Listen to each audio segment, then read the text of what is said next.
প্রত্যেকের বাড়িতে কেউ না কেউ কখনো না কখনো অসুস্থ, রোগ শেষ হয় না। এই দুটো সমস্যা যদি কখনো দেখেন, মনে করবেন যে এই ধরনের সমস্যাই হয়েছে। যদি এখনই সচেতন না হইতে পারেন, বিপদ তো আসছে, খুব শীঘ্রই বিপদ আরও বেশি আসবে।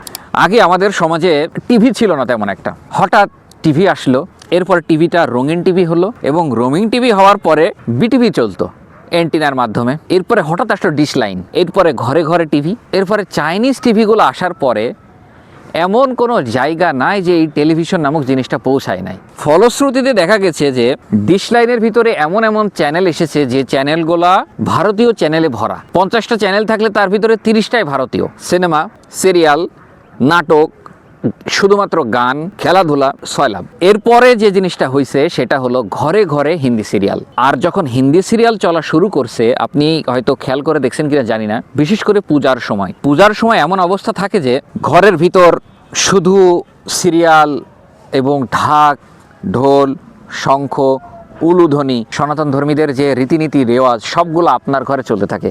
সকালে ফজরের পরে যেখানে কোরআন শরীফের তেলাওয়াত চলতো, সেখানে এখন উলুধ্বনি চলে। সকালে ফজরের পরে যেখানে মাসলা মাসালে আলোচনা চলতো, মক্তবের কোরআন শিক্ষা চলতো, সেখানে এখন ঢাক ঢোলের আওয়াজ শোনা যায়। ফলশ্রুতিতে এই ঘরে যে ক্ষতিটা হয়েছে সেটা হলো খারাপ জিন্নাত বা হিন্দু জিন্নাতগুলা বা হিন্দু জিনগুলা ঘরের ভিতরে প্রবেশ করা শুরু করছে। এবং এইগুলা যখন ঘরের ভিতরে প্রবেশ করা শুরু করছে না, আপনি খেয়াল করে দেখবেন যে যাদের বাড়িতে এরকম সমস্যা আছে, প্রত্যেকের বাড়িতে কেউ না কেউ কখনো না কখনো অসুস্থ, রোগ শেষ হয় না এবং ঘরে বরকত নাই। আপনি একটা জিনিস আগে 30 দিন চলে যেত, এখন 20 দিন 25 দিন যায় না। খাবারে বরকত নাই, সন্তানাদি কথা শোনে না। সন্তানাদি এমন হয়ে গেছে যে প্রচণ্ড রকমের বেয়াড়া, কথাই শোনে না। আবার সন্তানাদির ভিতরে খারাপ কিছু জিনিস গ্রো করছে। তার ভিতরে প্রথমটা হলো চুরি করা, বিভিন্ন জিনিস মানুষেরটা চুরি করা। সেকেন্ড ওয়ান হলো হস্তমৈথুন্য সমস্যা, মাস্টারবেশন সমস্যা। এই দুটো সমস্যা যদি কখনো দেখেন, মনে করবেন যে এই ধরনের সমস্যাই হয়েছে। থার্ড ওয়ান হলো স্বামী স্ত্রীর ভিতরে ঝগড়া, বিচ্ছেদ। কারণ এরা যখন ঘরে ঢুকে না, স্বামী স্ত্রীকে কখনো সংসার করতে দিবে না, কখনো দেয়ও না।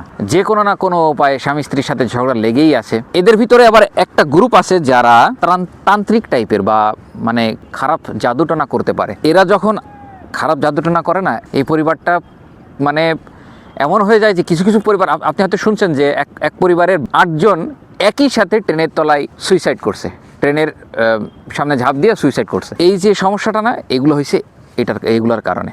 এই জন্য ঘরে সাধারণত কোরআনের তেলাওয়াত চালু রাখা, ঘরে জিকির চালু রাখা, নিজেদের ভিতরে সবসময় তেলাওয়াত জিকির এইগুলার সাথেই থাকা।